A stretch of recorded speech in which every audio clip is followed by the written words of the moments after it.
इस समय चरम पर है। ताजा तरीन जो जानकारी रही है उसके अनुसार उस मोर्चे पर अभी तक 20 भारतीय जवान अपनी जानें गंवा चुके हैं। तकरीबन 2 दर्जन जवान लापता बताए जा रहे हैं।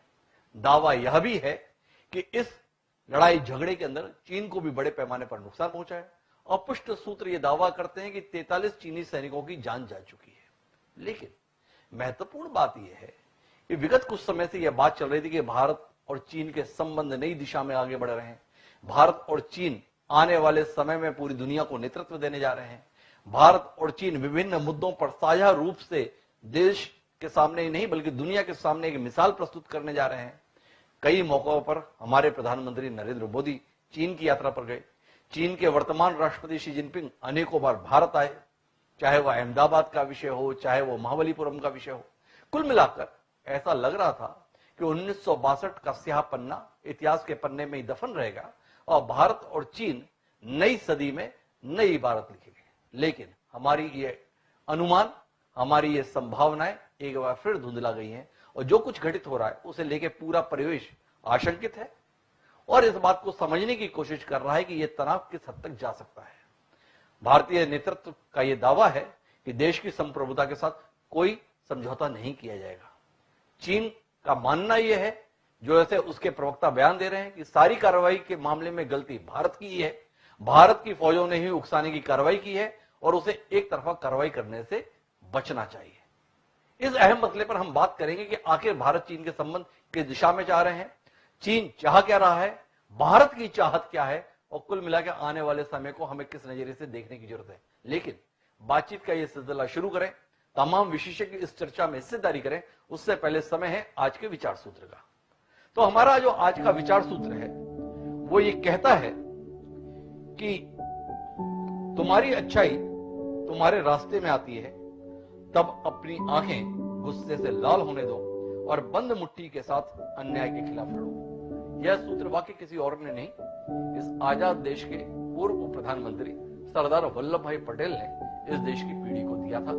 उन्होंने जिस पीढ़ी को दिया था, ये वक्त गुजरता जाएगा वह हर पीढ़ी के लिए एक मिसाल रहेगा, एक सूत्र वाक्य रहेगा कि आप जब कुछ भी अच्छा करना चाहते हैं और अगर उसमें कोई अड़चन आ रही है तब आपको पूरी जीवटता के साथ उसका मुकाबला करना है। और इसी के साथ हम अपने विषय पर वापस लौटते हैं, जो हमारा आज का विषय है। तो हमारे साथ जुड़ रहे हैं विदेश मामलों के विशेषज्ञ प्रभुदयाल जी, जिनका राजदूत के तौर पर सेवाएं देने का लंबा तजुर्बा है। उनके पास सीधे चलते हैं और उनसे समझने की कोशिश करते हैं कि भारत चीन के संबंध इस समय जिस मोड़ पर पहुंचे हैं, क्या इनको सैन्य स्तर पर ही निपटाना संभव है या अभी भी कूटनीतिक मोर्चे पर यह देश कोई उम्मीद कर सकता है, ये दुनिया कुछ उम्मीद कर सकती है? जी प्रभुदयाल जी, थोड़ा रोशनी डालेंगे इस समय की परिस्थितियों पर आप। पहली बात तो ये है कि हमें साफ साफ तौर पर यह जान लेना चाहिए कि चीन हमारा दोस्त नहीं है। चीन की जो भी पॉलिसीज रही हैं वो हर तरह से हमारे लिए एक दुश्मन की ही पॉलिसीज रही हैं। चीन हमको नुकसान पहुंचाता रहा है और पहुंचाता रहेगा, क्योंकि उसकी पॉलिसी ही ये है कि वो चाहता है कि हिंदुस्तान को जिस तरह से हो वो दबा के रखा जाए। अभी जो ये बॉर्डर पर इंसिडेंट हुआ है ये हमको पीठ में छुरा मारा है, क्योंकि निगोशिएशंस चल रहे थे। ये डिसाइड हुआ था कि एस्केलेशन नहीं होगा और 1-1 किलोमीटर विड्रॉ कर जाएंगे, विड्रॉल के फेज में थे। और वो ऐसे मौके पर चीन ने ये जो प्री मेडिटेटेड इंसिडेंट है, ये ऐसा नहीं हुआ है कि इत्तफाकन कोई एक्सीडेंटली हो गया है, ये पूरा का पूरा मामला प्री मेडिटेटेड है, सोच समझ के टॉप लीडरशिप से। ये नहीं कि लोकल मिलिट्री लीडरशिप के ही ये डिसीजन से जो कुछ हुआ, टॉप लीडरशिप का ये डिसीजन है कि इस तरह से मामले को एस्केलेट किया जाए और बॉर्डर पे जो टेंशन है उसको बढ़ाया जाए। क्यों? चीन जो है वो ये पहली बात तो नहीं चाहता है कि भारतवर्ष जो है वो चीन के खिलाफ जो एक इंटरनेशनल एक तरह की मुहिम चली हुई है कि वो तहकीकात करने के लिए कि वो वुहान वायरस किस तरह से चीन ने छुपाया और दुनिया को कितना नुकसान पहुंचा, इस वजह से भारतवर्ष इस तरह की तहकीकात का समर्थन ना करे।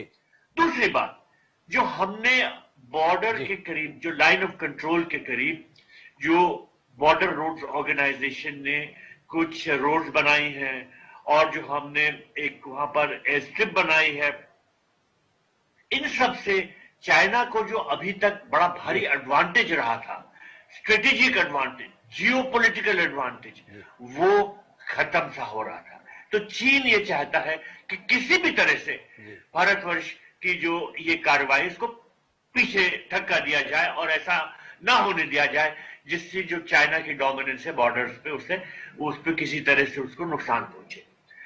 अब ये बात है कि हम तो भी भारतवर्ष और चीन दोस्ताना ताल्लुकात चाहते हैं और हमने वो वुहान में बातचीत की और फिर मलप्पुरम में बातचीत की।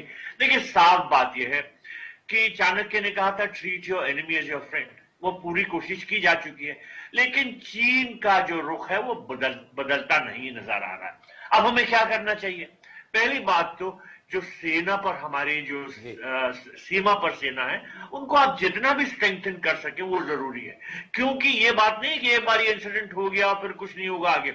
इस तरह के इंसिडेंट जब भी चीन चाहेगा, उसके हित में होंगे तो वो जरूर करेगा। दूसरी बात, डिप्लोमेटिकली हमको अपने जो रिलेशनशिप्स हैं वो रीअसेस करने पड़ेंगे। खास तौर पे चीन और पाकिस्तान के साथ हम ये भूल जाएं कि दोस्ताना ताल्लुकात होने जा रहे हैं। ये मुझे नहीं लगता कि हाल फिलहाल कुछ वर्षों में, कुछ दशकों में ये दोस्ताना ताल्लुकात होंगे। तीसरी बात, इकोनॉमिकली भाई चीन का बहुत ज्यादा हस्तक्षेप हो गया है भारतवर्ष की इकोनॉमी में। आप ये देखिए कि न सिर्फ बैलेंस ऑफ ट्रेड चाइना के फेवर में इतना ज्यादा है, बल्कि साथ साथ चीनी कंपनियां जो हैं, चाइनीज कंपनीज, इतने कॉन्ट्रैक्ट लेते जा रही। अभी आप ये देखिए कि दिल्ली टू मेरठ ये जो एक मेट्रो लाइन का एक्सटेंशन हो रहा है, इसमें 4 किलोमीटर अंडरग्राउंड होना है और वो अंडरग्राउंड कॉन्ट्रैक्ट की बिडिंग हुई थी। सबसे लो बिड जो है वो एक चाइनीज कंपनी की, शंघाई टनल कॉर्पोरेशन, और यही अंदाजा लगाया जा रहा है कि ये कॉन्ट्रैक्ट वो चाइनीज कंपनी को दिया जाएगा। इंडिया की कंपनी लार्सन एंड टूब्रो का जो बिड था उससे थोड़ा ही ज्यादा महंगा था। क्या गवर्नमेंट को नहीं चाहिए कि उस लार्सन एंड टूब्रो को, कंपनी को सब्सिडी देके इंडियन कंपनी को बढ़ावा मिले? चाइनीज कंपनीज क्यों इस तरह से भारतवर्ष में प्रवेश करती जा रही हैं और हम खड़े देखते रहे जो भी कुछ हो रहा है?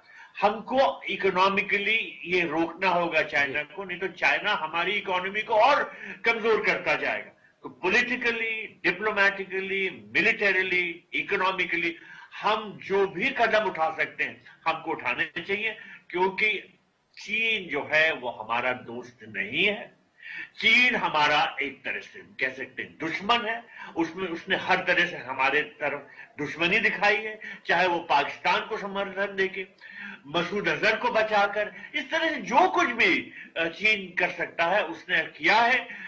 और हमारे साथ जो मीठी मीठी बातें करते हैं, उससे मीठी मीठी बातों से हमको बचना चाहिए।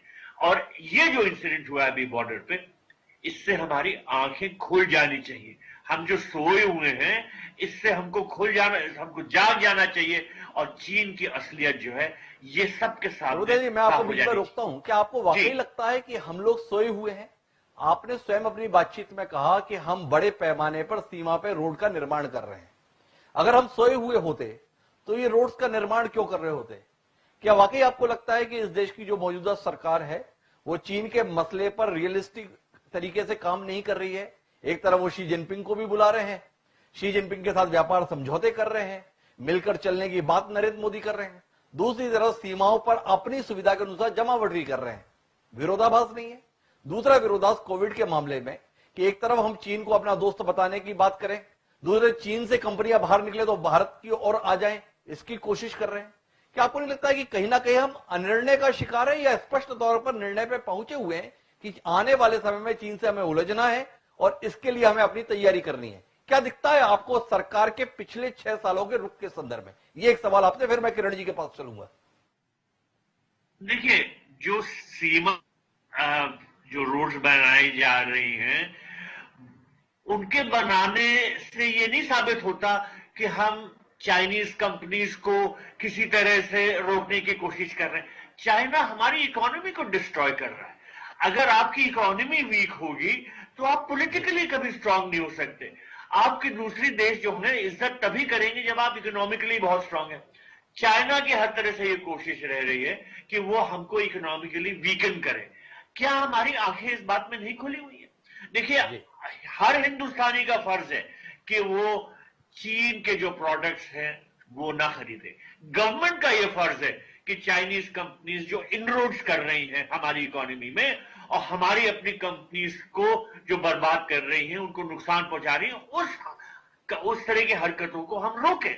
तो मेरे विचार में ये इसमें कोई कॉन्ट्रडिक्शन नहीं है कि हम रोड्स बना रहे हैं, तो फिर भी हम पूरी तरह से जागरूक नहीं है कि चीन जो है वो किन किन हरकतों से हमको नुकसान पहुंचा रहा है।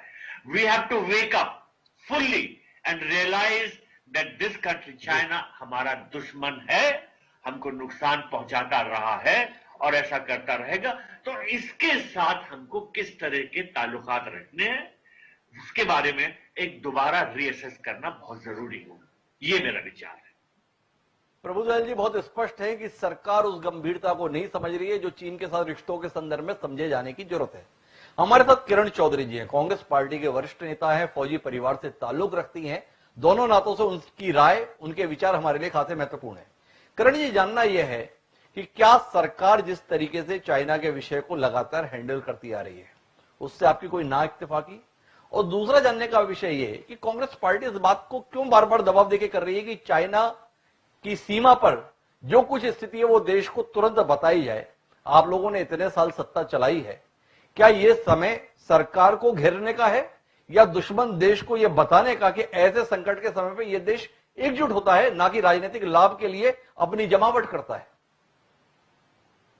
वेदी जी, मैं प्रभुदयाल जी को सुन रही थी और मैं पूरी जो उन्होंने बात कही है उससे सहमत हूँ।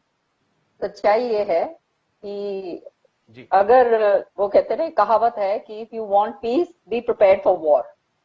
तो लड़ाई के लिए हमारे को तैयार हमेशा रहना चाहिए और जो जिस तरह से तैयारी होनी चाहिए वो हमारे देश को पूरी तरह से करके रखनी चाहिए। चीन जो है उसकी ये पूरी तरह से हमारा दुश्मन है, इसमें कोई शक की बात नहीं है। मेरे पिताजी ने इंडो चाइना वॉर के अंदर क्या कहते हैं अपने उन्होंने गोली खाई हुई है। पाकिस्तान इंडो वॉर के अंदर भी जो है कमांडेंट के हैसियत से सबसे आगे फ्रंट लाइन पे रहे थे। तो एक ही बात सामने आती है कि अगर हमारे को चीन से निपटना है तो ये अनिवार्य है कि हम उसको उसकी इकोनॉमिकली उसकी बैक को तोड़ें, उसकी जो है वो हमें तोड़नी पड़ेगी। और उसके लिए जो है जैसे प्रभुदयाल जी ने कहा हमारे को पूरी तरह से बहिष्कार करना पड़ेगा, चाहे इनकी कंपनीज हो या इनके कोई प्रोडक्ट्स हो। ये सारे के सारे, जैसे ये ट्रम्प जो हैं अमेरिका में, ये चाहे कई चीजों के हम उनके साथ वाक्य नहीं रखते हैं, लेकिन ये जो पूरी तरह से बहिष्कार की बात कही है ये केवल तब हो सकता है ये जब हम इनकी पूरी तरह से इनकी जो सामान है, इनका जो इकोनॉमिकली जो है इनकी हम अगर हम इसका बहिष्कार कर सकें।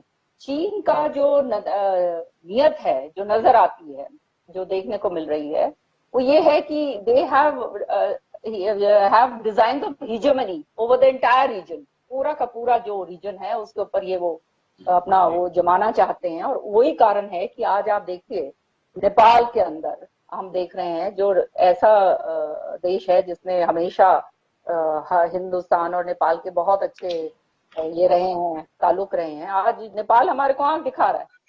साथ के साथ जो है चीन ने पूरी तरह से चाहे श्रीलंका हो वहां पे अपने गढ़ बनाए हैं। नेपाल के अंदर भी उसकी यही नियत है। आगे जो है पाकिस्तान के अंदर कर ही रहे हैं, जिस तरह से उन्होंने ये डोकलम की आगे अपनी सड़क बनाई और ये सारा कुछ करा है। तो ये चीन की नियत केवल ये है कि वो किसी ना किसी तरह से हड़प। अब इसके लिए हमें क्या करना चाहिए? हमें जो है पूरी तरह से लड़ाई के लिए तैयार रहना चाहिए। लेकिन ये बात सत्य है, मैं ये नहीं कहूंगी कि एकदम तुरंत जो है जाके हम भिड़ जाएं। ये डिप्लोमेटिक चैनल्स जो हैं वो हमारे को ओपन रखने हैं, लेकिन साथ ही साथ हमारे को याद रखना पड़ेगा कि डिप्लोमेटिक चैनल्स में अभी भी कहा गया कि डीएस्केलेशन करा गया सारा का सारा। और जब हमारी सेनाएं वहां पे गई देखने के लिए, पता चला देखने गई कि डीएस्केलेशन हो रहा है या नहीं हो रहा, तो रात को पता चला कि ये तो कहने के लिए कुछ कह रहे हैं और असलियत के अंदर कुछ और हो रहा है। और वहां पे हमारे 20 जवानों ने जो है अपनी जी शहादत दी, अपने खून की सुप्रीम सैक्रिफाइस अपने देश के लिए दी। वो हम गर्व है एक सैनिक की बेटी होने के नाते, मुझे गर्व है हमारे सैनिकों पे, हमारी जो फौजें हैं उन पर। लेकिन हमारे को अपने फौज को सुदृढ़ करना होगा और हमारे को चीन को दिखाना होगा कि हम जो है इतने वो नहीं है, ढीले ढाले नहीं है, और हम भी जो है जवाब देना जानते हैं। क्योंकि आज जो है चीन अपने आप को एक आइसोलेट तरीके से मान रहा है पूरे विश्व भर के अंदर, और अगर इस तरह से अगर जो है सख्ताई से अगर इसको निपटा जाएगा तो ही काम चलेगा। क्योंकि आने वाले समय के अंदर अगर ये स्थिति इसी तरह से एस्केलेट होती रही जैसे हम देख रहे हैं, तो उसके नतीजे जो हैं आप जानते हो बहुत गंभीर होंगे। ये पहली बार, ये 45 साल के बाद ये वाकया हुआ है कि लद्दाख के अंदर जो है इस तरह से हमारे सैनिक मारे गए हैं। साथ ही साथ मैं एक बात और कहूंगी, इसमें कोई राजनीति वाली बात मैं तो कम से कम करना नहीं चाहती। हम देश के लोग वासी हैं और हम पूरी मजबूती के साथ खड़े होंगे सरकार के साथ। लेकिन सरकार का भी दायित्व बनता है कि आप देख रहे हैं एक तरफ आप वर्चुअल रैलीज कर रहे हैं, अपनी पीठें थपथपा रहे हैं, आप जागिए, देखिए हो क्या रहा है हमारी सरहदों पे, हमारे जवान किस तरह से मर रहे हैं, हमारे किस तरह से हमारे जवान कट रहे हैं। हमारे को जो है इस आप जो है केवल राजनीति के उस दौर पे ना जाइए, कुछ ऐसे ठोस कदम उठाइए जिससे आगे जो है देश का जो है नुकसान ना हो पाए। और जिस तरह से चीन जो है कहता कुछ है, अब जो उस समय भी जो पहली वॉर हुई थी तब ये बात मेरे पिताजी ने मुझे बताई है कि कहते थे हिंदी चीनी भाई भाई, ऊपर से बोल रहे भाई भाई और अंदर से वैसे लड़ाई हो रही है सारी की सारी सरहदों पे।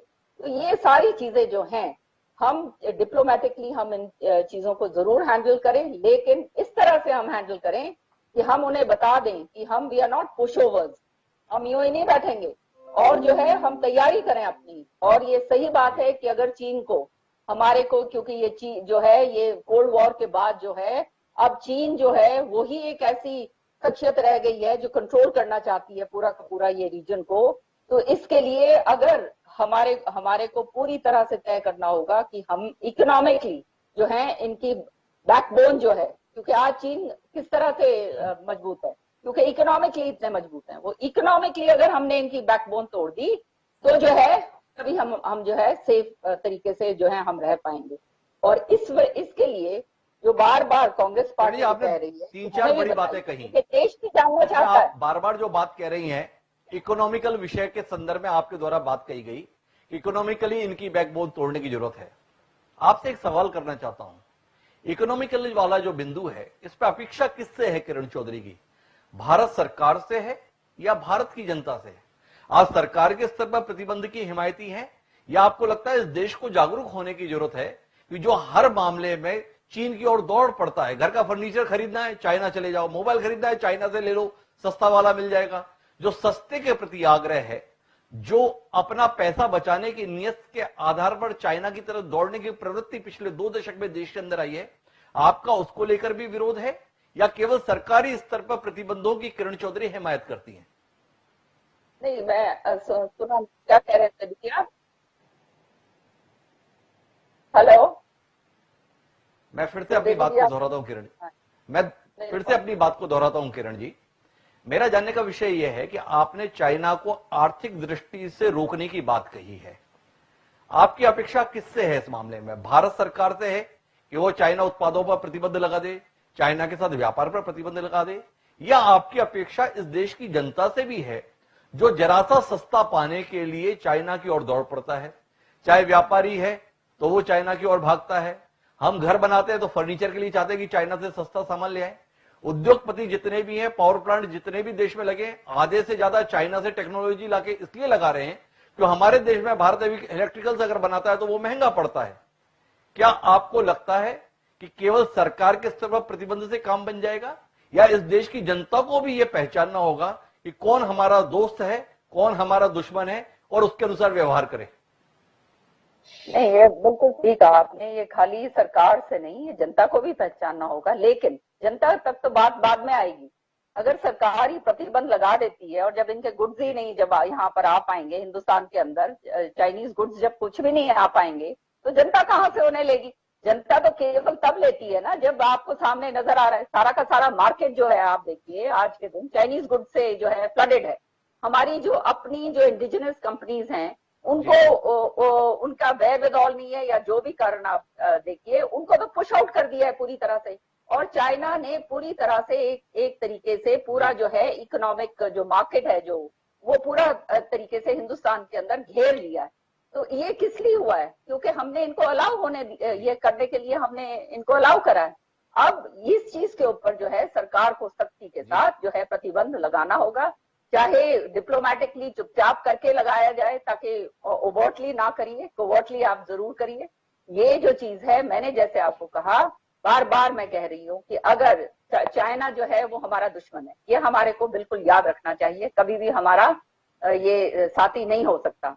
तो इसलिए जब हम ये जानते हैं तो हमारे को अपनी पूरी तैयारी रखनी चाहिए। तैयारी के साथ साथ हमारे को वो काम करने चाहिए जिससे चाइना को, चीन को किसी भी तरह का फायदा ना हो, चाहे डिप्लोमेटिकली और वो खाली जो है फोटो ऑप के लिए आप कुछ भी करिए, लेकिन अंदर से आप तैयारी कीजिए और ऐसी तैयारी कीजिए कि एक दिन हो सकता है कि हमारा जो है इनके साथ पूरी तरह से फेस ऑफ हो।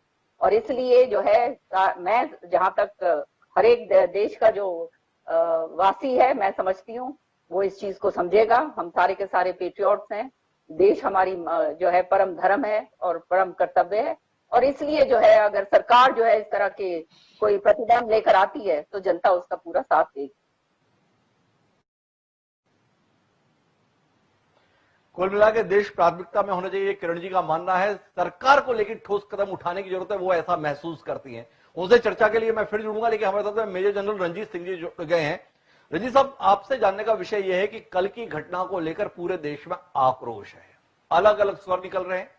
सबसे मुखर स्वर इस बात का है कि चाइना को इसका जवाब दिया जाना चाहिए, यह बर्दाश्त नहीं किया जा सकता है।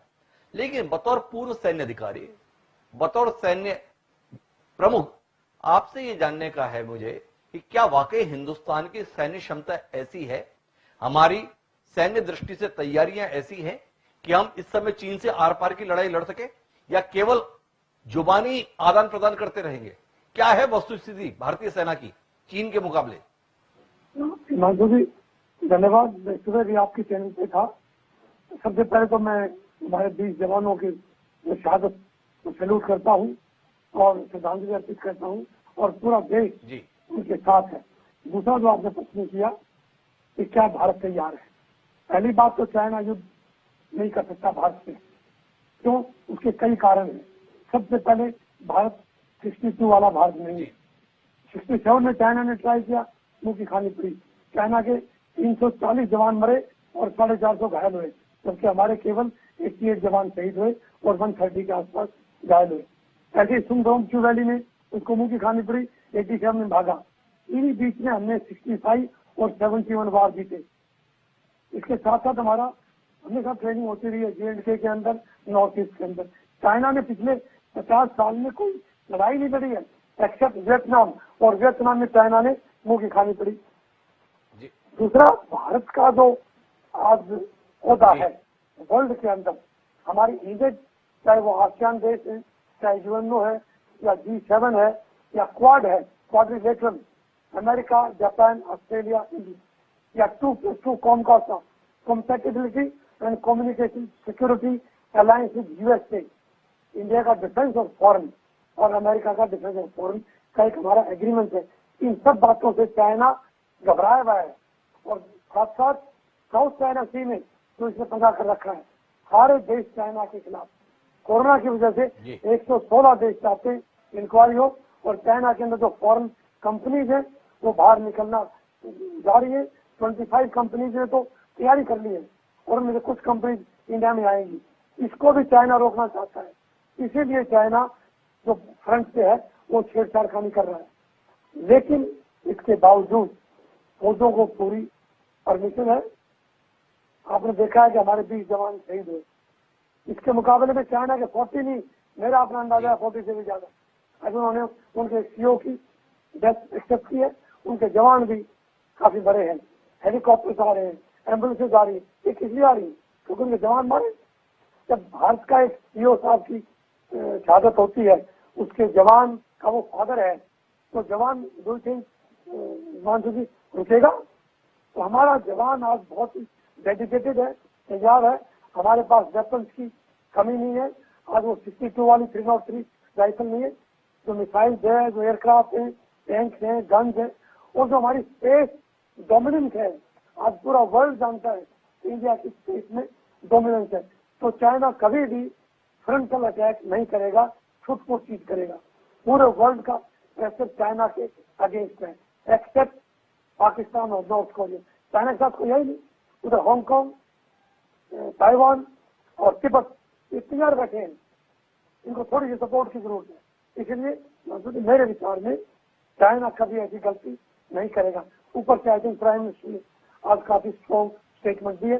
मेरा आपसे एक सवाल है। आपने कहा कि हमारे 20 जवान मरे हैं, लेकिन इसके मुकाबले में चाइना के 43 से ज्यादा जवान मरे हैं, और भी ज्यादा हो सकते हैं। एक कमांडिंग ऑफिसर मारा गया है। आपसे जानना चाहता हूं, आपके पास में बतौर फौजी अधिकारी बहुत लंबा अनुभव है।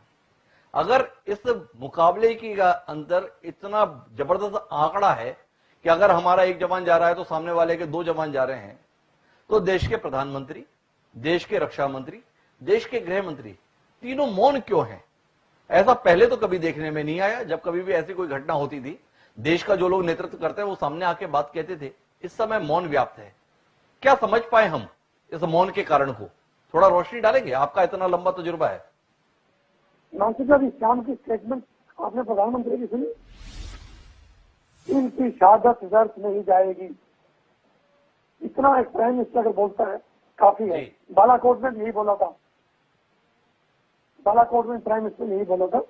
और आर्मी के मूवमेंट हो रहे हैं, कंस्ट्रक्शन हमारी जारी है, कोई कंस्ट्रक्शन नहीं रुकी है। चाइना उससे भी काफी दुखी है कि हमारे जो 61 रोड जो 70% बन गए हैं, सारी स्ट्रेटेजिक रोड है, ऑल वेदर रोड है।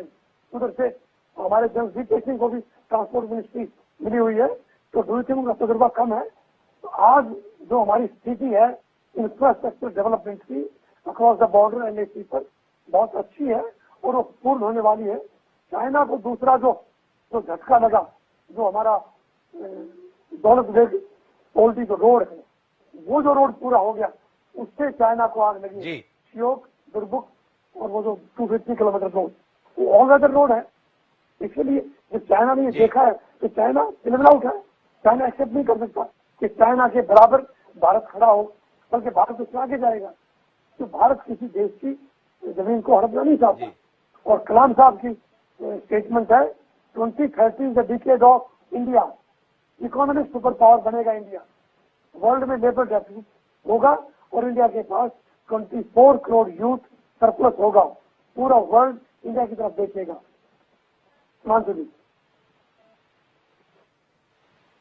जी, मैं एक बार फिर प्रभुदयाल जी के पास चलता हूं। प्रभुदयाल जी, आपने जनरल साहब की बात को सुना। जनरल साहब का कहना है कि प्रधानमंत्री जी ने बालकोट के समय पे भी कहा था कि शहादत व्यर्थ नहीं जाएगी। बालकोट हादसे के साथ में गलवान घाटी के अंतर्गत जवानों की शहीदत को जोड़कर देख रहे हैं मेजर साहब। मेरा आपसे सवाल है, बालकोट में केवल और केवल भारतीय जवान शहीद हुए थे हादसे में, मारे नहीं गए थे दुश्मन के। और अगर उससे जोड़कर देख रहे हैं तो किसको सच माने हम लोग? भारतीय 20 जवान हताहत हुए हमले में, या इन खबरों को भी हम तय माने, सही कसौटी पर सही माने कि 43 चाइना के जवान भी मारे गए?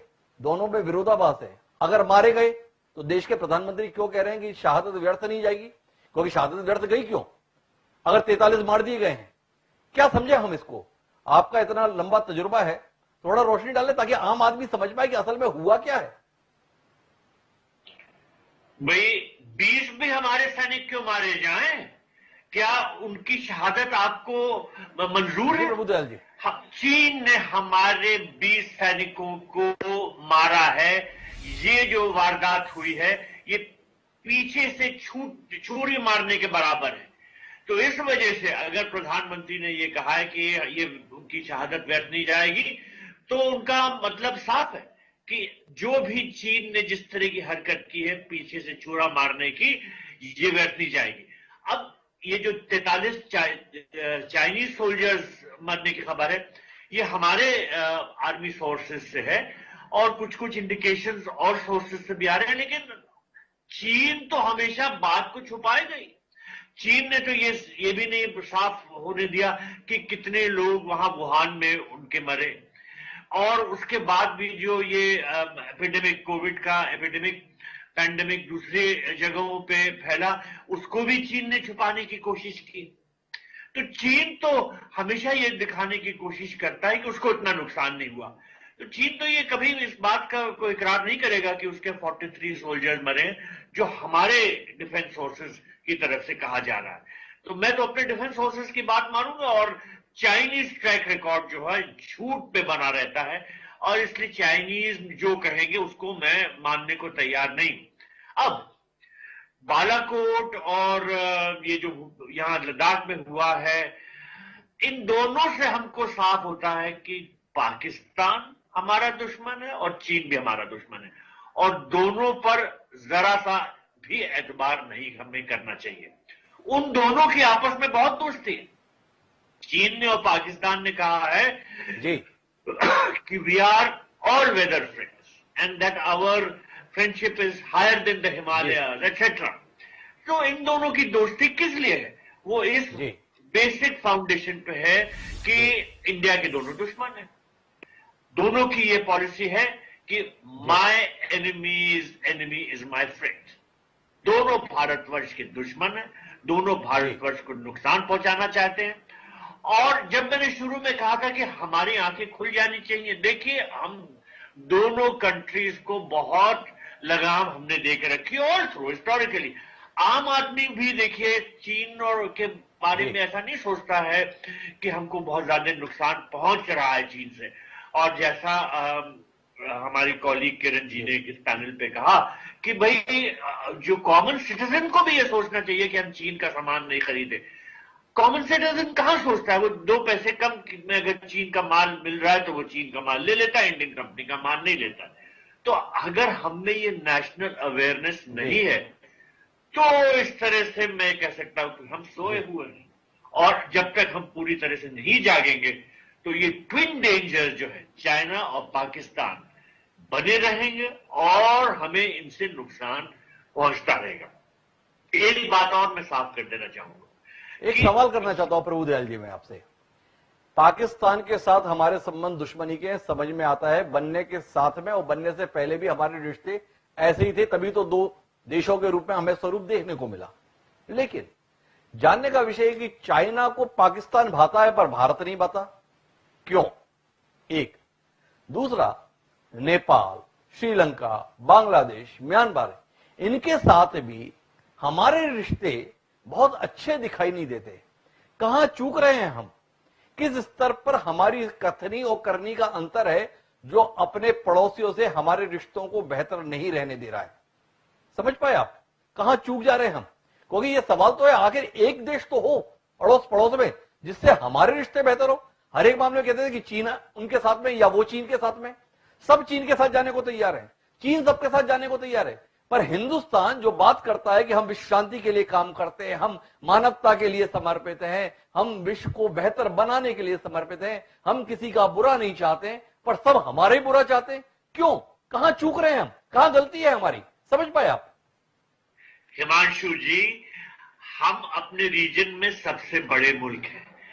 हम हमेशा कोशिश करते रहे कि दूसरे कंट्रीज से हमारे रिश्ते अच्छे रहें और हमसे जो उनको फायदा मिले वो हमें मंजूर है। लेकिन ये सब कंट्रीज का जिनका आपने जिक्र किया, ये सब चाइना कार्ड हमारे खिलाफ यूज करती है। चाइना जो है यहाँ की जो कई लीडरशिप्स को उन्होंने बहुत कल्टिवेट करके रखा हुआ है कई तरीकों से, और चीन की कोशिश रहती है देखिए कि ये कंट्रीज भारत से दोस्ताना ताल्लुकात न बनाए। सार्क बना हुआ था अच्छा खासा, लेकिन चाइनीज डिप्लोमेसी सार्क को बर्बाद करने में ही लग गई और पाकिस्तान के थ्रू उन्होंने ये किया। साथ साथ दूसरी कंट्रीज को चेकबुक डिप्लोमेसी के जरिए, बिकॉज चाइना के पास बहुत पैसे, चाइना जो है माली तौर पर सहायता बहुत करता रहता है दूसरे देशों की, और चीन की ये कोशिश रहती है कि जो ये सब कॉन्टिनेंट में उसका बोलबाला बने। और ये सब कंट्रीज जो हैं ये चाइना की तरफ देखें, इंडिया की तरफ ना देखें। कुछ हद तक उसकी ये जो पॉलिसीज हैं वो सक्सेसफुल होती हैं। देखिए हाल फिलहाल अभी नेपाल में जो हुआ है, नेपाल ने ये मैप ही बदल दिया अपना, और जो वो शो करने लगे हैं मैप में, ये इसमें चीन ने उनको उकसाया है। चीन जो है वो पूरी तरह से कोशिश कर रहा है कि वो जाहिर करने की कोशिश कर रहा है कि दूसरी कंट्रीज जो है भारत के चारों तरफ, ये भारतवर्ष को ट्रस्ट नहीं करती। इस बात में तो कुछ तो सत्य है कि ये सब कंट्रीज हमको एक बिग ब्रदर एटीट्यूड की तरफ से देखती है, मतलब कि हम इनके बड़े भाई, तो इनको डोमिनेट करने की कोशिश करते हैं। ज्योग्राफी तो बदल नहीं सकती, हम हमेशा इनसे ज्यादा बड़े रहेंगे तो ये कुछ हद तक हमें शक की निगाह से देखते रहेंगे। लेकिन चीन भी ये पूरी कोशिश करता रहेगा कि ये सब कंट्रीज जो हैं वो भारतवर्ष के ज्यादा अच्छे करीब ना आए, और भारतवर्ष से इनके ताल्लुकात जो हैं वो अच्छे ना हो। अब क्या हम इसमें बदलाव ला सकते हैं? देखिए हम तो अपनी तरफ से पूरी कोशिश करते रहेंगे कि भारतवर्ष और इन छोटे कंट्रीज के ताल्लुकात अच्छे रहें। इनमें उतार चढ़ाव आता रहता है, कभी थोड़े किसी कंट्री के साथ अच्छे हो जाते हैं, फिर थोड़े खराब हो जाते हैं, फिर अच्छे हो जाते हैं। लेकिन चीन की ये कोशिश हमेशा बरकरार रहेगी कि जहां तक हो सके भारतवर्ष के ताल्लुकात इन सब रीजनल कंट्रीज के साथ अच्छे ना हो। चीन को हमें अपना दुश्मन ही समझ के चलना चाहिए। इसलिए मैंने शुरू में कहा था हमारी आंखें खुलनी चाहिए। ये बात नहीं कि हम पूरी तरह से सोए, लेकिन चीन की जो असलियत है जब तक हम उसको अपनी कैलकुलेशंस में नहीं लेंगे, मैं ये समझूंगा कि हम पूरी तरह से जागरूक नहीं है। सीमा पर आप पूरी तरह जागरूक रहिए, इकोनॉमिकली, डिप्लोमेटिकली, हर तरह से आप देखिए कि जहां जहां चीन कोशिश करता है हमको नुकसान पहुंचाने की, उसको हम न सिर्फ उसकी कोशिशों को नाकामयाब करें, बल्कि साथ साथ चीन के खिलाफ जो इस वक्त इंटरनेशनली एक मूवमेंट चल रहा है कि चाइना की असलियत को दुनिया के सामने लाने का, क्योंकि चीन ने दुनिया को बहुत नुकसान पहुंचाया है, और उसमें भी हमको जिस हद तक हम सही समझे शिरकत करनी चाहिए। बिकॉज चीन जो है सबके लिए नाक में दम हुआ है इस वक्त, खासतौर पर हमारे लिए जितना नुकसान नाक में दम कर रहा है। लेकिन मैं एक बार फिर किरण चौधरी जी के पास में रुक करता हूं। किरण जी से जो मेरे सवाल हैं वो बतौर कांग्रेस नेता नहीं बल्कि एक जागरूक नेता के तौर पर उनसे सवाल करना चाहता हूं। किरण जी, जानने का विषय है कि क्या पिछले 3-4 दशक में भारत में जितने भी राजनीतिक हो रहे हैं उन्हें इतिहास पुरुष होने का चस्का लगा है क्या? ये सवाल मैं इसलिए पूछ रहा हूं कि पाकिस्तान के साथ हमारे संबंध क्या है किसी से छुपे नहीं, पर इंदिरा गांधी के बाद से लगातार हर नेता अपने आप को जाहिर करना चाहता है कि पाकिस्तान के साथ मैंने संबंध बेहतर कर दिए, चाहे वो राजीव गांधी के संदर्भ में हो, चाहे वो अटल बिहारी वाजपेयी के संदर्भ में हो, चाहे वो पीवी नरसिम्हा राव के संदर्भ में हो, और चाहे वो वर्तमान में नरेंद्र मोदी जी के भी संदर्भ में हो। हर एक अपने स्तर पर कैरियर की जब शुरुआत करता है बतौर प्रधानमंत्री तो कोशिश करता है कि पाकिस्तान के साथ संबंध बहुत बेहतर हो जाए। नवाज शरीफ से मिलने के लिए नरेंद्र मोदी जी भी जाते हैं, उनकी मां को शॉल भी भेंट करके आते हैं, केक भी खिलाकर आते हैं, और बाद में पता चलता है कि संबंध ऐसे रहे कि बातचीत के भी लाले पड़ गए। चीन के संदर्भ में भी अगर कोशिशें देखें तो लगातार ऐसी चल रही है। पिछले 6 साल से कोशिश तो ये की जा रही थी कि हम इतिहास के पन्नों पर लाभ दिखाएंगे कि भारत और चीन जैसी दोस्ती है वैसी कभी किसी देश की नहीं रही, पर सामने परिणाम आ रहा है। क्या आपको लगता है कि देश के मुकाबले इतिहास को नए सिरे से परिभाषित करने की कोशिश है हमें नुकसान पहुंचा रही है? नहीं, इसमें मैं ये बात कहूंगी कि देखिए डिप्लोमेटिक चैनल्स जो होते हैं वो अपने होते हैं और वो उनको फॉलो करना पड़ता है और करना भी चाहिए, क्योंकि जहां तक हो सके बिल्कुल ओपन कॉन्फ्लिक्ट ना हो, इसके लिए जो है हमेशा चर्चा जो है अगर खुली रहे तो अच्छा रहता है। लेकिन सच्चाई ये है और ये हमारे को समझ जाना चाहिए कि हम चारों तरफ से हम घिरे हुए हैं, चाहे पाकिस्तान हो या चाइना हो, और ये हमारे दुश्मन, और दुश्मनों के साथ निपटने के लिए केवल एक ही तरीका है और वो ये है कि उन्हें मालूम होना चाहिए कि हमारे अंदर इतनी क्षमता है कि हम इनके साथ मिलिटरली जो है इनको एंगेज कर सकते हैं। तो हमारे को तैयार रहना चाहिए कि हम एक प्रोलॉन्ग कॉन्फ्लिक्ट जो है इनके साथ हम कर सकें। आज जो है इन ये देशों के अंदर ये है कि हमारा पॉलिटिकल विल नहीं है, हमारी जो है एक्टिवनेस नहीं है, और जो हम आपस के अंदर जो है में ज्यादा अपने उसमें ज्यादा लगे रहते हैं, राजनीतिक उसके अंदर जो है। और इस कारण मैं समझती हूँ एक हिंदुस्तानी होने के नाते कि हो ये रहा है कि ये देशों ने हमारे को टेकन अस फॉर ग्रांटेड। तो इनको अगर जो है सही तरीके से जो है हमारे को बताना होगा कि हम, जैसे पहले मैंने कहा कि हम पुश ओवर्स नहीं है। और जो है हमने देखा है कि जो है ये जैसे चीन जैसे जो देश हैं, ये किसी भी देश के बारे में परवाह नहीं करते हैं, ये यूनाइटेड नेशंस के बारे में परवाह नहीं करते हैं। इनको जो करना होता है जो ये अपने करते हैं, ये सारे देशों को मैन्युपुलेट करते हैं। और आज ये नतीजा आप देख रहे हैं कि पूरी तरह से इन्होंने श्रीलंका हो, चाहे नेपाल हो, चाहे पाकिस्तान हो, चाहे हमारा इवन यूरोप और ये एशिया, साउथ अमेरिका जो है, वहां तक इनकी जो है ये पहुंच चली गई है। तो इनका केवल एक ही वो है, इनको एक आदमी, एक देश रोक सकता है, और वो इनके खटकता है, वो है हिंदुस्तान। क्योंकि हम जो है हमारे बहुत बड़ा देश है, हमारे अंदर क्या कहते हैं, हमारे लोग हमारे इतने हैं, इकोनॉमिकली भी जो है अगर हम जो है हमारे पास परचेजिंग पावर जो है वो है, और हम अपने आप के अंदर सक्षम हो सकते हैं, जो हो आज के दिन हम पूरी तरह से नहीं है। तो ये सारी चीजें जो है हमारे को करना चाहिए। साथ ही साथ देखिए, मैं डिप्लोमेटिकली तो वो नहीं हूँ, लेकिन पढ़ती लिखती बहुत हूँ। मैं समझती हूँ कि जैसे ऐसे देश जो हैं, जैसे यूएसए है, ताइवान है, जापान है, वियतनाम है, ऐसे देशों के साथ भी हमारा मिलिट्री पैक्ट होना चाहिए, जो देश चाइना के खिलाफ है, ताकि चाइना को मालूम होना चाहिए कि अगर वो हमारे ऊपर उंगल डालता है, हम भी उसके खिलाफ जो है उंगल डाल सकते हैं। तो ये सारी चीजें जो हैं ये हमारे को करनी होंगी, और बिल्कुल पूरी तरह से आंखें खोल के करनी होगी। समय पर अभी जो है, अभी भी आंखें खोल लीजिए और सारी बात छोड़कर जो है अपनी तैयारी कीजिए, क्योंकि आने वाले समय के अंदर हम अपने देश के अंदर स्वतंत्र तभी रह पाएंगे जब हम इसको, चाइना को ये दिखा पाएंगे कि हम जो है सक्षम हैं पूरी तरह से उसके साथ लोहा लेने के। अगर ये हम नहीं कर सकते, और हम जैसे पॉलिटिकल विल बड़े जो है, अगर महत्वपूर्ण हम, बात किरण जी आपने कही कि हमें ये बोध कराने की जरूरत है कि हम सक्षम हैं। दूसरा जो आपने बात कही कि जो चाइना के प्रति सद्भाव नहीं रखते, उनके साथ हमारे संबंध बेहतर होने चाहिए, कुछ साझा हमारे रिश्ते होने चाहिए। लेकिन एक सवाल जो मैंने पूछा था प्रभुदयाल जी से, वो सवाल आपसे भी दोहराता हूं। बतौर राजनयिक, बतौर राजनीतिज्ञ, सत्तारूढ़ दल की उस पार्टी से आप ताल्लुक रखते हैं जिसने 55 साल से भी ज्यादा समय तक इस देश पर हुकूमत की। वो सवाल मेरा यह है कि आखिर हमारे हर पड़ोसी से रिश्ते खराब क्यों हैं? बांग्लादेश हमारी मदद से बना, आज हमारा एहसान नहीं मानता है, बल्कि हमारे प्रति दुश्मनी का भाव रखता है। नेपाल, जिसके संदर्भ में हमारा रोटी बेटी का संबंध बताया जाता है, वहां की सरकार जो कुछ कर रही है वो आपकी निगाहों के सामने है। म्यांमार के संदर्भ में बात करें, कमोबेश वही स्थिति है। क्या किरण चौधरी के मन में, जैसा आपने कहा कि मैं राजदूत तो नहीं रही लेकिन पढ़ती लिखती हूं, आप विवेचन करके किसी निष्कर्ष में पहुंची कि हमारे सारे पड़ोसी देश हमारे प्रति इतनी ज्यादा दुर्भावना क्यों रखने लगे हैं? कहां चूक रहे हैं हम जो शांति के उपासक हैं, हम जो हमेशा विश्व शांति की बात करते हैं, हमारे को लेकर इतना ज्यादा संदिग्ध नजरिया, इतनी ज्यादा नाराजगी किस लिए? ये बात आप सही कह रहे हैं।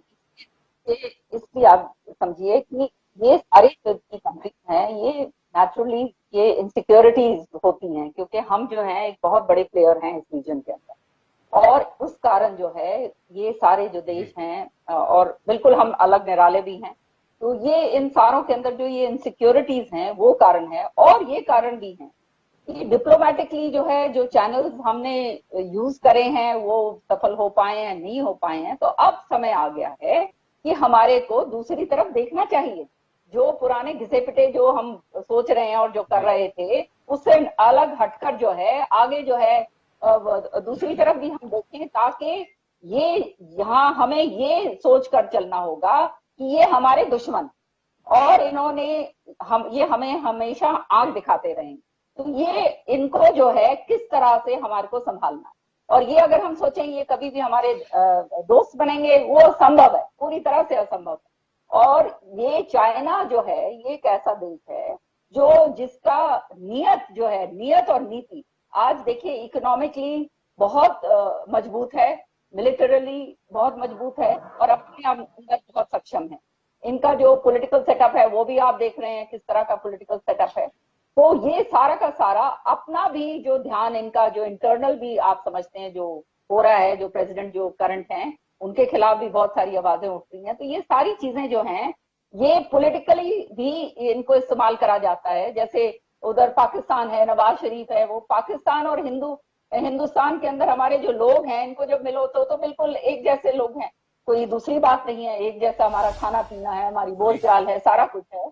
लेकिन ये राजनीतिक तौर से जो है ये जो शक्तियां हैं वो नहीं इसको एक इकट्ठा होने देती। तो इसलिए हिंदुस्तान को मैं समझती हूँ कि हमारे को अपने आप को मजबूत करना होगा, हमारे को ये दिखाना होगा कि हम जो हैं प्रोलॉन्ग कॉन्फ्लिक्ट के लिए तैयार हैं, और तैयार ही नहीं, हम प्रोलॉन्ग कॉन्फ्लिक्ट अगर होगी, किसी देश की हमारे साथ एंगेजमेंट होती है तो हम उसके ऊपर जो है पूरी तरह से जीतने के लिए हम तैयार। आज जब ये चीज जो है इनको पता चलेगी तब जाके जो है ये चुपचाप बैठेंगे, और फिर जो है साथ ही साथ आप डिप्लोमेटिक चैनल भी आप खोल के रखिए। लेकिन ये बहुत जरूरी है, दो चीजें जो है पहले भी हमने कहा कि आप इकोनॉमिकली जो है हिंदुस्तान के अंदर कम से कम इनको जो है खत्म कीजिए। इस वैसे चाइना खत्म होने वाला नहीं है, इकोनॉमिकली हमारे से बहुत आगे बढ़ चुके हैं, लेकिन इस तरह से जो आहिस्ता आहिस्ता करके ये सारी चीजें सामने आएंगी तो चाइना को समझना होगा कि वो जो है यूनिलैटरली काम नहीं कर सकता, और इनके ऊपर विश्वास बिल्कुल नहीं करना कि हम जो है, देखिए हमारी हम गीता जैसे आपने कहा द्विवेदी जी, हम लोग जो है इसमें पीस में विश्वास करते हैं, लेकिन जो है ये देश जो है और ये जो लोग हैं इनकी दूसरी तरफ से इनकी रणनीति है, इनकी सोच दूसरी तरह से। आप अगर पुरानी जो है हिस्टोरिकली आप ये चाइनीज एम्पायर्स को आप निकाल के देखिए, जो 5 इनकी एम्पायर्स थी वो सारे इकट्ठी होके पूरा ये यूनिफाई इन्होंने करा है, तो इनका केवल काम ही है। और आज तक हमारे को ये अभी तक प्रॉब्लम नहीं हुई थी, क्योंकि सोवियत यूनियन जो था वो एक बहुत मजबूत पावर जो है इसके साथ लोहा ले सकती थी उस समय। लेकिन अब सोवियत यूनियन जो है, हम हमेशा जो है क्राई बेबी तो नहीं बन सकते कि हम किसी का एप्रन हमारे को पकड़ना पड़ेगा। अब सोवियत यूनियन के टूटने के बाद, मतलब जो ये सुपर पावर जो है वो चली जाने के बाद, ये अब चाइना ने ये समझा है कि अब मौका है कि हम जो है सबको अपना जो है वो करेंगे, और इसको कौन रोक सकता है? ये इन्हें मालूम है कि केवल हिंदुस्तान रोक सकता है, इसलिए हिंदुस्तान के ऊपर ये सारी की सारी कार्रवाई करने की कोशिश करेंगे। अच्छा, मेरा एक आखिरी सवाल किरण जी आपसे है इस पूरे कार्यक्रम के अंतर्गत कि हम चाइना के संदर्भ में रोकने की बात करते हैं, अपेक्षाओं की बात करते हैं, पर 70 साल के बाद इस देश का जो राजनीतिक नेतृत्व है, मैं सत्तारूढ़ दल की बात नहीं कर रहा, बल्कि इस देश में जितनी भी राजनीतिक पार्टियां हैं, क्या वो सब इतनी परिपक्व हो गई हैं कि इन कठिन परिस्थितियों में क्या व्यवहार देश के लिए होना चाहिए उसके लिए तैयार है, या आपको इन पार्टियों के स्तर पर भी कोई सुधार की उम्मीद लगती है कि नहीं, इन्हें अपने तौर तरीकों को बदलने की जरूरत है? द्विवेदी जी, मैं तो एक बात कहूंगी, एक फौजी की बेटी होने के नाते कि पॉलिटिकल विल जो है वो स्ट्रांग करनी पड़ेगी हमें। ये पॉलिटिकल विल अगर हमारी स्ट्रांग नहीं होती है, और हमारी अगर डायरेक्शन लेस, अगर हम जिस तरह से कभी कुछ जिस तरह से करते आ रहे हैं जो नजर आता है, वो अगर उसके ऊपर अगर चलेंगे तो फिर आने वाला समय हिंदुस्तान के लिए बहुत ही गंभीर समय है। इसलिए पॉलिटिकल विल जो है अगर वो मजबूत हुई तो मजबूती के साथ पूरा देश एकजुट होकर इस सारी इससे समस्याओं से जूझ सकता है। बड़ी महत्वपूर्ण बात किरण चौधरी जी ने कही कि इस समय पे राजनीतिक इच्छा शक्ति मजबूत होने की जरूरत है। अगर हम ढुलमुल नजरिए के साथ में रहेंगे तो हम किसी निर्णय पर नहीं पहुंच सकते। आने वाला समय चुनौतीपूर्ण है और इसके लिए एक दृढ़ राजनीतिक इच्छा शक्ति की जरूरत है। आखिरी बातचीत के लिए मैं एक बार फिर मेजर जनरल रंजीत सिंह जी के पास में चलता हूं। और रंजीत सिंह जी, जो बात किरण चौधरी जी ने कही, प्रभुदयाल जी से भी कुछ बात निकल कर आई थी कि भारत के विरोध में जो लोग हैं उनके साथ हाथ मिला के चाइना भारत को घेर रहा है। भारत इन संभावनाओं को क्यों नहीं तलाशता है कि चाइना के संबंध हांगकांग के संदर्भ में बड़े खराब हैं। ताइवान तो खुद वैसी स्थिति है ताइवान और चाइना की जैसी भारत और पाकिस्तान की है, पर ताइवान के साथ हमने वैसे रिश्ते नहीं बनाए जैसे चाइना ने पाकिस्तान के साथ बना लिए। क्या बतौर सैन्य अधिकारी आप महसूस करते हैं कि इन देशों के साथ में हमें सामरिक रूप से कुछ बेहतर रिश्ते बनाने की जरूरत है, कुछ ज्यादा नजदीक जाने की जरूरत है, या इससे कोई फायदा नहीं हो रहा है? हाँ, हिमाचल जी, मैं अपने टॉपिक पर आने से पहले मैं किरण जी की बात से सहमत हूँ कि चाइना नंबर 1 एनिमी है इस देश का। कभी फ्रेंडशिप नहीं हुई न होगी। हमने 62 में गलती की, वो दोहराए, वो गलती ना दोहराए। सेकेंडली, इकोनॉमिक ब्लॉकेज जो उन्होंने बात की, ये बहुत जरूरी है। इकोनॉमिक ब्लॉकेज इंडिया और इंडिया की नेबरिंग कंट्रीज प्लस इंडिया के जो वर्ल्ड में इमेज है, चाहे वो जापान के साथ है, साउथ कोरिया है, वियतनाम है, क्वाड है, यूरोपियन कंट्रीज है, सारे चाइना से फटाफट। तो इकोनॉमिक ब्लॉकेज अपना भी और बाकी देशों का भी। तीसरा जो आपने बात कही कि हमारे रिलेशन खराब नहीं हुई। अगर नेपाल के साथ कम्युनिस्ट सरकार बनने से टेम्परेरी रिलेशन खराब हो गए हैं, इससे कुछ नहीं होने वाला है। हर नेपाली घर से एक आर्मी में गोरखा है हमारे पास। हर नेपाली घर से इंडिया में आगे कोई, चाहे वो होटल में काम करता है या सर्विस करता है तो कोई और कार्य कर रहा है। नेपाल के हमारे सांस्कृतिक, कल्चरल, एजुकेशनल, इकोनॉमिक, हमारा मैक्सिमम ट्रेड नेपाल के साथ है। चाइना एक बार खरीदने की कोशिश करेगा, चाइना का हाल आप देखना क्या होने वाला है। अमेरिका हमारे साथ है, जापान हमारे साथ है, ऑस्ट्रेलिया, इजराइल, हमारी इन देशों के साथ मिलिट्री एक्सरसाइज हुई। रंजीत साहब, मैं आपको बीच में रोकता हूं एक बार। ये नेपाल के संदर्भ में कब तक हमारे देश के राजनेता या बाकी लोग भ्रम में रहेंगे? कब तक हम ये कहते रहेंगे कि नेपाल के साथ हमारे सदियों के संबंध है, नेपाल के साथ हमारे रोजी रोटी के संबंध है, नेपाल का हर गोरखा के परिवार का एक आदमी हमारी सेना में है? इतना सब होते हुए भी जब से नेपाल में नया लोकतंत्र लागू हुआ है, तब से लगातार वहां पर भारत विरोधी स्टैंड लेकर कम्युनिस्ट पार्टी अपनी सीटें बढ़ाती आ रही है। सीटें बढ़ती कैसे हैं? वहां की जनता वोट देती है इसलिए। तो कुल मिलाकर भारत के साथ मधुर संबंध इतिहास की बात है। बदलते वक्त के साथ इस समय नेपाल में भारत विरोधी हवा बह रही है। कहीं ना कहीं हमारी नेतृत्व की नाकामी है, चाहे पुराना नेतृत्व हो या नया नेतृत्व, पर कुल मिला के नेपाल में वैसा भारत समर्थित माहौल नहीं रहा जो आज से 20, 30, 40 साल पहले रहा करता था। इस सच्चाई से इंकार करके हम हासिल क्या करेंगे? जी, नेपाल के अंदर गरीबी बहुत है, अभी भी बेरोजगारी बहुत है, इकोनॉमिकली काफी डाउन है। पाकिस्तान को China do think develop country बना देगा? जो सीपेक चाइना बना रहा है पाकिस्तान, और जो कि इंडियन गवर्नमेंट ने मना कर दिया है, लेकिन उसका इतना खर्चा होगा। आप देखिए ऐसे केस में फाइनेंशियल टास्क फोर्स वो ग्रे लिस्ट में है। आरसीईपी देखिए आप, आसियान कंट्रीज में पाकिस्तान कहाँ स्टैंड करता है। तो इसलिए टेम्परेरीली डेफिनेटली, चाहे वो श्रीलंका है, चाहे नेपाल है, बर्मा है और बांग्लादेश, वहाँ चाइना टच करने की कोशिश कर रहा है। श्रीलंका को पता लग गया है हम्बनटोटा पोर्ट का लोन वापस नहीं कर पा रहा, और वो पोर्ट चाइना ने ले दी। इसी प्रकार वो मालदीव में ट्राई किया, आर्टिफिशियल आइलैंड बना रहा है। साउथ चाइना सी में वो आइलैंड घेर रहा है, चाहे वो सेनकाकू है, चाहे पारासिल है, चाहे वो स्प्राटली आइलैंड है, और वो सोच रहा है कि मैं पूरे वर्ल्ड में और भारत को घेरूं। तो भारत की डेवलपमेंट किसी हद तक एक्सेप्ट नहीं कर सकता, इसमें कोई दो राय नहीं है। लेकिन temporarily we may slightly lose, लेकिन लंबे समय में जो भारत की इकोनॉमी बढ़ रही है, भारत के जो डिफेंस फोर्सेस के पास जो ताकत बढ़ रही है, जो हमारी स्पेस पावर बढ़ रही है, जो हमारी वर्ल्ड में इमेज जो बढ़ रही है, जो कंट्रीज हमारे साथ आ रहे हैं, चाहे वो क्वाड के साथ है, चाहे वो 2+2 है, या आसियान है, या बिम्स्टेक है, जो हमारे जिनजाजी ने कहा था सार्क के साथ हमने बिम्स्टेक कर दिया, जो बंगाल इनिशिएटिव मल्टी सेक्टोरल जो कोऑपरेशन है। तो हम साथ साथ उभर रहे हैं, साउथ एशिया में भी और एशियन कंट्रीज में। अभी मलेशिया ने क्या कहा, जो बॉर्डर जो बेल्ट रोड इनिशिएटिव है, it is road to ruin. Malaysia के प्राइम मिनिस्टर स्टेटमेंट है जो शुरू में इंडिया के खिलाफ थे। इंडोनेशिया ने एक पोर्ट सबंध इंडिया को दे दी है।